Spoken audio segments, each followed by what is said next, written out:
Break के बाद एक बार फिर से आप सभी दर्शकों का अन्नदाता कार्यक्रम में स्वागत है। बढ़ते हैं अगली प्रस्तुति की ओर।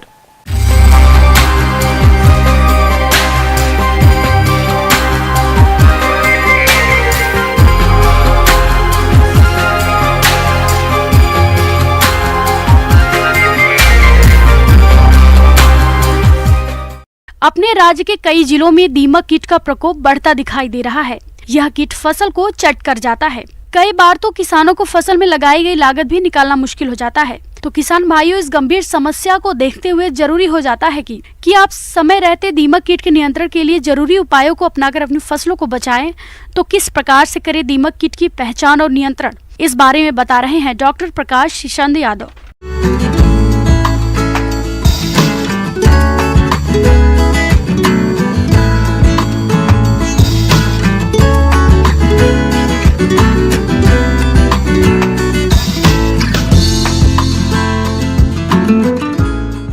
आज अपन एक ऐसे जीव के बारे में बात करेंगे जो फसलों के लिए बहुत ही खतरनाक है, और वो है दीमक।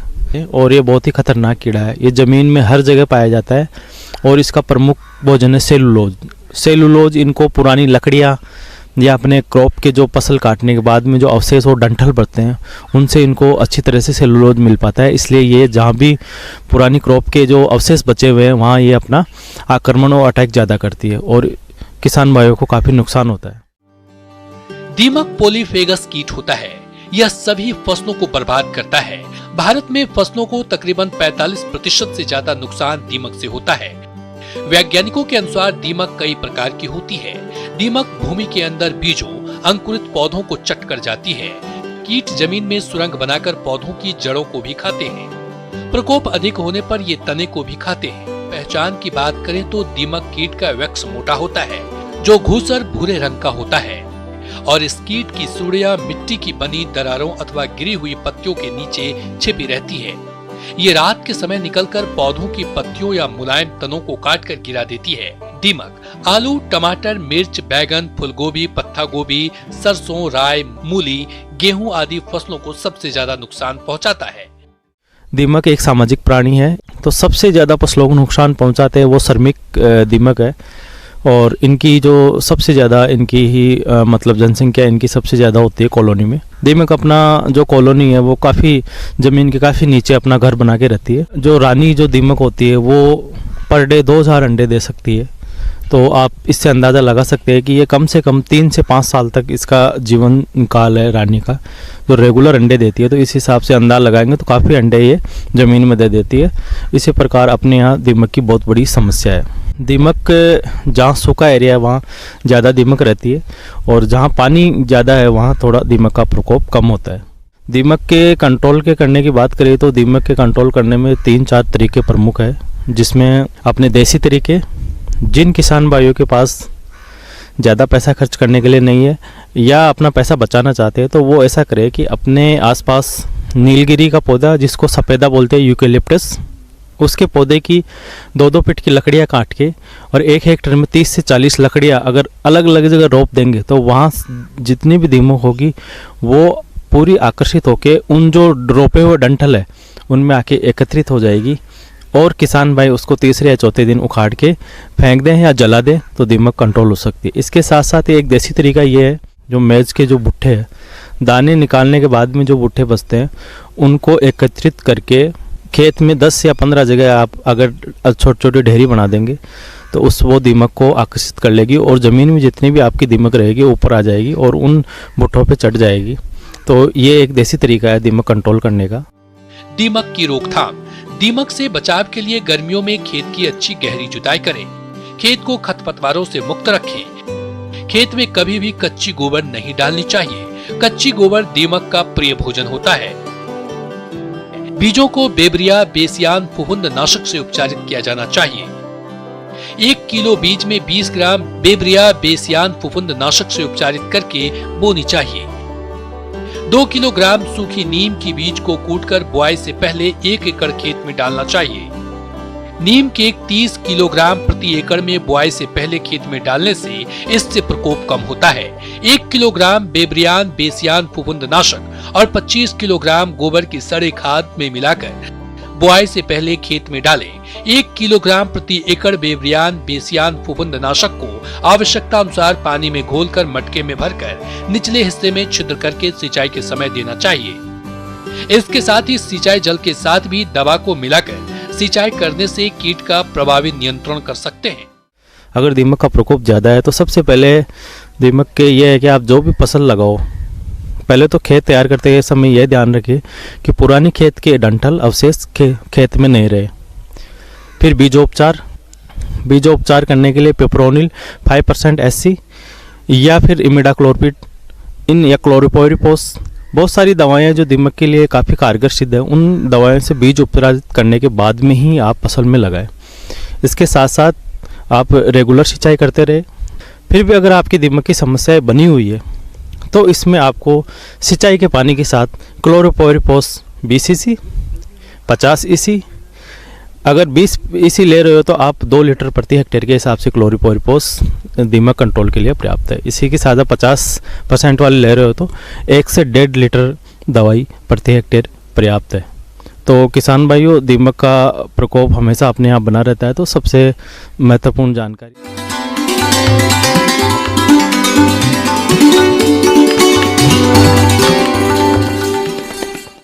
अन्नदाता हेल्पलाइन निःशुल्क फोन संपर्क सेवा के माध्यम से आपके द्वारा पूछे गए प्रश्नों में से 1 या 2 महत्वपूर्ण प्रश्न को हम अपने कार्यक्रम में शामिल करते हैं। इसी के तहत आज का चयनित प्रश्न और इसका जवाब इस प्रकार है। आज के अन्नदाता हेल्पलाइन में जिस प्रश्न को कार्यक्रम में शामिल किया गया है उसे पूछा है ग्राम जखिया, जिला सुकमा के किसान सूबेदार काकड़ी ने। आप बकरियों में खुरपका और मुंहपका रोग के नियंत्रण पर जानकारी चाहते हैं, तो सूबेदार जी आपकी जानकारी के लिए प्रस्तुत है कार्यक्रम का यह अंश।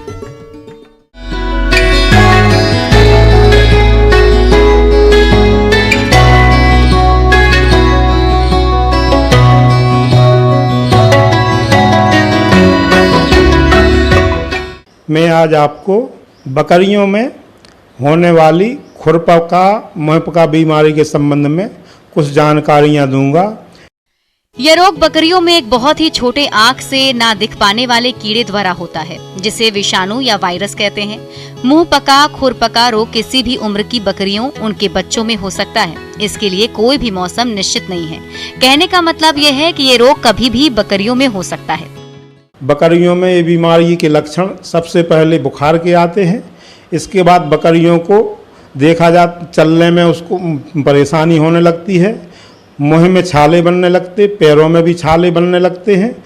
2 या 3 दिन पश्चात वही छाले घाव में भी पैरों में घाव में परिवर्तित हो जाते हैं। कभी कभी ज़्यादा छाले पड़ जाएं या घाव ज़्यादा बढ़ जाएं तो उसमें कीड़े भी देखने को मिल जाते हैं। मक्खी द्वारा अंडे रखे जाते हैं, जिससे उसमें मैगट भी बन जाते हैं। मुंह में छाले होने की वजह से भी बकरियां हमारी खाना पीना नहीं खा पाती हैं। तो इस तरह के लक्षण हमारे बरसात के समय में हमारी बकरियों में देखने को मिल जाते हैं।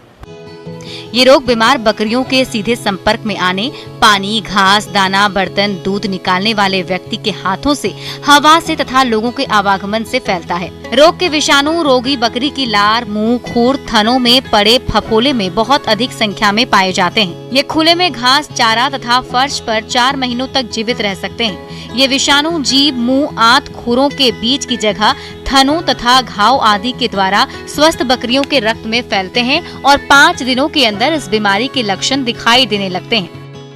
बकरी अगर मुंह में छाले और पैरों में घाव हो गए हैं तो मुंह के छालों को हम पोटेशियम परमैंगनेट के पानी में घोलकर उसके मुंह के छाले मुंह में ग्लिसरीन लगाकर मुंह के छाले ठीक करें।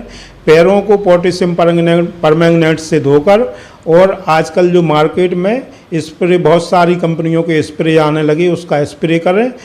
5-7 दिन अगर हमने अपनी बकरियों का इस तरह से साफ सफाई से बचाव कर लिया तो इस बीमारी से जल्दी 6 या 7-8 दिन में छुटकारा मिल जाता है।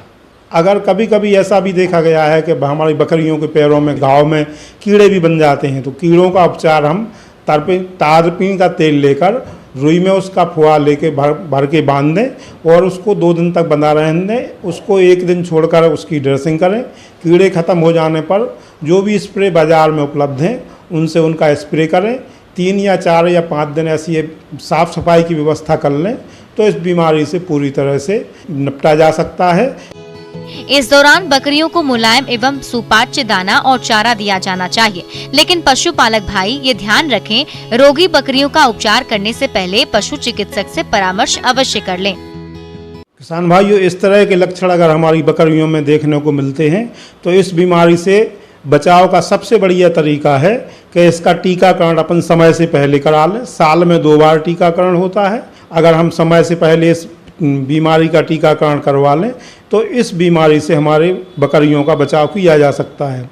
किसी कारण बस टीकाकरण नहीं हो पाया और हमारी बकरियों में ये बीमारी आ जाती है तो सबसे पहले मुख्य रूप से हमें ऐसा करना चाहिए कि जिस बकरी में हमें ऐसे लक्षण देखने को मिलते हैं उस बकरी को हमारी बकरियों के झुंड से सबसे पहले उसको अलग कर देना चाहिए। उसका खान पान भी अलग करें, उसको उस बकरियों के उस झुंड में किसी भी हालत में न जाने दें।